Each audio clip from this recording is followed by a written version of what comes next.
I'm Priscilla. I am the lead organizer for Uprooted and Rising, and we are a decentralized pod of a national movement advocating for food sovereignty. And food sovereignty is similar to food justice and food security, but it has a political, social, and cultural aspect to it. We as a campaign have decided to pivot and focus on what can we do outside of university systems. That's why we're going to be trying to revive this Native American medicine garden that was founded back in 2003 by Lakota caretakers.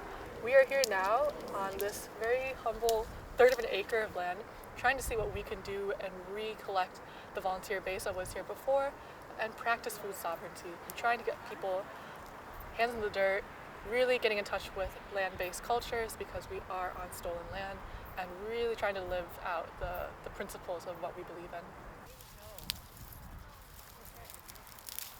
This is not meant to be a food production site. It never was about food production, but what would happen if we converted it back to the ecosystem is what you would imagine like a food forest to be, foraging, and a lot of the plants would be both medicinal and edible plants. So I think it's a really cool nexus of opportunities.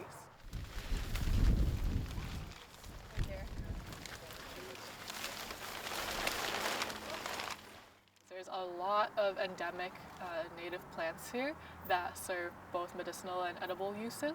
I know that there were things like milkweed for pollinators and the butterflies that love to be there.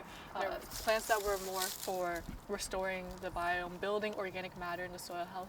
I think the goal of the garden right now is more of a hub for awareness and healing, and really kind of like a demonstration, both symbolically and tangibly, what we could do in a future that's less capitalist or less corporate industrial food system focused. It's not just a buzzword, it's about actually doing the work, really restoring leadership and building allyship that is healthy, reciprocal, make it more tangible. I think when we try to tackle big institutions like companies or higher ed, it feels very overwhelming.